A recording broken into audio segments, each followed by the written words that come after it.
بسم اللہ الرحمن الرحیم۔ السلام علیکم۔ امام حسین علیہ السلام فرماتے ہیں، انسان موت سے بچنے کی کوشش کرتا ہے، جہنم سے بچنے کی نہیں، حالانکہ وہ جہنم سے بچ سکتا ہے، موت سے نہیں۔ قرآن پاک میں اللہ تعالیٰ فرماتا ہے، جو تیرا نصیب ہے تجھے ضرور ملے گا، چاہے 2 پہاڑوں کے نیچے ہی کیوں نہ ہو، اور جو تیرے نصیب میں نہیں تجھے کہیں نہیں ملے گا، چاہے 2 ہونٹوں کے درمیان ہی کیوں نہ ہو۔ 3 عبادات آپ کا مقدر بدل سکتی۔ نمبر 1، کلمہ طیبہ کا ورد۔ نمبر 2، استغفر اللہ کی کثرت۔ اور نمبر 3، درود و سلام کی کثرت۔ اللہ تعالیٰ سے دعا ہے، اے رب ذوالجلال ہماری خطائیں بخش دے، توبہ قبول فرما، علم نافع، صحت کاملہ، اولاد صالحہ، رزق حلال، مقام عبدیت، عشق مصطفیٰ محمد صلی اللہ علیہ وآلہ وسلم عطا فرما۔ ہم پر رحم فرما یا رحیم، ہمیں کفر، شرک، شیطان اور حاسدوں کے شر سے اپنی پناہ میں رکھ، اور ہمیں اپنے ماں باپ کے لیے صدقہ جاریہ بنا دے، آمین۔ آج انشاءاللہ سورہ صاد کی آیت نمبر 60 سے سٹارٹ کریں گے۔ اس کا ترجمہ اور تفسیر تفہیم القرآن سے بیان کروں گی، جو اہل سنت جماعت کے لیے ہے۔ اعوذ باللہ من الشیطان الرجیم، بسم اللہ الرحمن الرحیم۔ وہ ان کو جواب دیں گے، نہیں بلکہ تم ہی جھلسے جا رہے ہو، کوئی خیر مقدم تمہارے لیے نہیں، تم ہی تو یہ انجام ہمارے آگے لائے ہو، کیسی بری ہے یہ جائے قرار۔ آیت نمبر 61، پھر وہ کہیں گے، اے ہمارے رب، جس نے ہمیں اس انجام کو پہنچانے کا بندوبست کیا، اس کو دوزخ کا دوہرا عذاب دے۔ آیت نمبر 62، اور وہ آپس میں کہیں گے، کیا بات ہے، ہم ان لوگوں کو کہیں نہیں دیکھتے جنہیں ہم دنیا میں برا سمجھتے تھے۔ اس کی تفسیر ہے، مراد ہیں وہ اہل ایمان جن کو یہ کفار دنیا میں برا سمجھتے تھے، مطلب یہ کہ وہ حیران ہو کر ہر طرف دیکھیں گے کہ اس جہنم میں ہم اور ہمارے پیشوا تو موجود ہیں، مگر ان لوگوں کا یہاں کہیں پتہ نشان تک نہیں ہے جن کی ہم دنیا میں برائیاں کرتے تھے، اور خدا اور رسول، آخرت کی باتیں کرنے پر جن کا مذاق ہماری مجلسوں میں اڑایا جاتا تھا۔ آیت نمبر 63، ہم نے یوں ہی ان کا مذاق بنا لیا تھا، یا وہ کہیں نظروں سے اوجھل ہیں۔ آیت نمبر 64، بے شک یہ بات سچی ہے، اہل دوزخ میں یہی کچھ جھگڑے ہونے والے ہیں۔ آیت نمبر 65، اے نبی ان سے کہو، میں تو بس خبردار کر دینے والا ہوں، کوئی حقیقی معبود نہیں مگر اللہ، جو یکتا ہے، سب پر غالب۔ اس کی تفسیر ہے، اب کلام کا رخ پھر اسی مضمون کی طرف پھر رہا ہے جس سے تقریر کا آغاز ہوا تھا۔ اس حصے کو سنتے ہوئے پہلے رکوع سے مقابلہ کرتے جائیے تاکہ بات پوری سمجھ میں آ سکے۔ آیت نمبر 4 میں فرمایا گیا تھا کہ یہ لوگ اس بات پر بڑے اچنبے کا اظہار کر رہے ہیں کہ ایک خبردار کرنے والا خود ان کے درمیان سے اٹھ کھڑا ہوا ہے۔ یہاں فرمایا جا رہا ہے کہ ان سے کہو، میرا کام بس تمہیں خبردار کر دینا ہے، یعنی میں کوئی فوجدار نہیں ہوں کہ زبردستی تمہیں غلط راستے سے ہٹا کر سیدھے راستے کی طرف کھینچوں۔ میرے سمجھانے سے اگر تم نہ مانو گے تو اپنا ہی نقصان کرو گے۔ بے خبر ہی رہنا اگر تمہیں پسند ہے تو اپنی غفلت میں سرشار پڑے رہو، اپنا انجام خود دیکھ لو گے۔ آیت نمبر 66، آسمانوں اور زمین کا مالک اور ان ساری چیزوں کا مالک جو ان کے درمیان ہے، زبردست اور درگزر کرنے والا ہے۔ آیت نمبر 67، ان سے کہو یہ ایک بڑی خبر ہے۔ آیت نمبر 68، جس کو سن کر تم منہ پھیرتے ہو۔ اس کی تفسیر ہے، یہ جواب ہے کفار کی اس بات کا جو آیت نمبر 5 میں گزری ہے کہ کیا اس شخص نے سارے خداؤں کی جگہ بس ایک خدا بنا ڈالا؟ یہ تو بڑی عجیب بات ہے۔ اس پر فرمایا جا رہا ہے کہ تم چاہے کتنی ہی ناک بھویں چڑھاؤ، مگر یہ ہے ایک حقیقت جس کی خبر میں تمہیں دے رہا ہوں، اور تمہارے ناک بھویں چڑھانے سے یہ حقیقت بدل نہیں سکتی۔ اس جواب میں صرف بیان حقیقت ہی نہیں ہے بلکہ اس کے حقیقت ہونے کی دلیل بھی اسی میں موجود ہے۔ مشرکین کہتے تھے کہ معبود بہت سے ہیں، جن میں سے ایک اللہ بھی ہے، تم نے سارے معبودوں کو ختم کر کے بس ایک معبود کیسے بنا ڈالا؟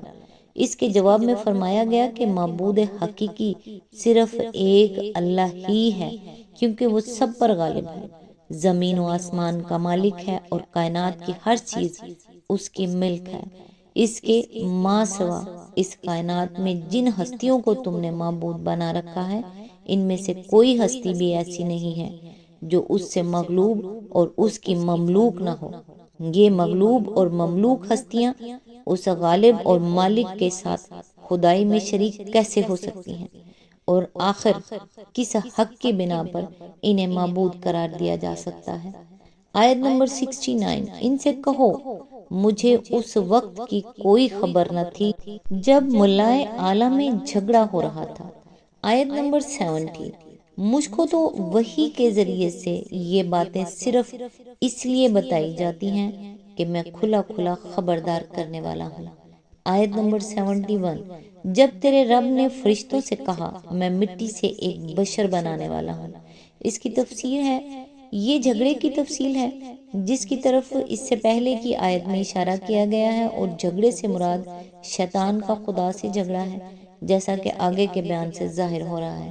اس سلسلے میں یہ بات ملحوظ خاطر رہنی چاہیے کہ ملائے اعلیٰ سے مراد فرشتے ہیں، اور اللہ تعالیٰ سے شیطان کا مکالمہ دو بدو نہیں بلکہ کسی فرشتے ہی کے توسط سے ہوا ہے۔ اس لیے کسی کو یہ غلط فہمی نہ ہونی چاہیے کہ اللہ تعالیٰ بھی ملائے اعلیٰ میں شامل تھا۔ جو قصہ یہاں بیان کیا جا رہا ہے وہ اس سے پہلے حسب ذیل مقامات پر گزر چکا ہے۔ تفہیم القرآن جلد اول صفحہ نمبر 61 to 69، جلد دوم صفحہ نمبر 10 to 18، صفحہ نمبر 504 to 507، 627 to 630، جلد 3 صفحہ نمبر 29 to 30، 129 to 136۔ اسی آیت کے ضمن میں یہ بھی بتایا گیا ہے کہ بشر کے لغو معنی ہیں جس میں کثیف، جس کی ظاہری سطح کسی دوسری چیز سے ڈھکی ہوئی نہ ہو۔ انسان کی تخلیق کے بعد تو یہ لفظ انسان ہی کے لیے استعمال ہونے لگا ہے، لیکن تخلیق سے پہلے اس کا ذکر لفظ بشر سے کرنے اور اس کو مٹی سے بنانے کا صاف مطلب یہ ہے کہ میں مٹی کا ایک پتلا بنانے والا ہوں جو بال و پر سے آری ہوگا، یعنی جس کی جلد دوسرے حیوانات کی طرح اون یا صوف یا بالوں اور پروں سے ڈھکی ہوئی نہ ہوگی۔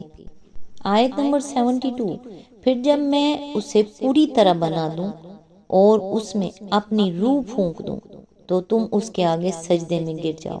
اس کی تشریح کے لیے ملاحظہ و تفہیم القرآن جلد 2 صفحہ نمبر 504 اور 505، جلد 4 السجدہ حاشیہ نمبر 16۔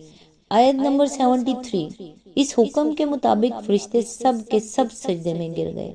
آیت نمبر 74، مگر ابلیس نے اپنی بڑائی کا گھمنڈ کیا اور وہ کافروں میں سے ہو گیا۔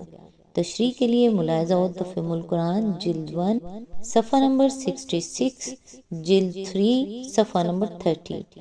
آیت نمبر 75، رب نے فرمایا اے ابلیس تجھے کیا چیز اس کو سجدہ کرنے سے مانع ہوئی جسے میں نے اپنے دونوں ہاتھوں سے بنایا ہے؟ تو بڑا بن رہا ہے یا تو ہے ہی کچھ اونچے درجے کی ہستیوں میں سے؟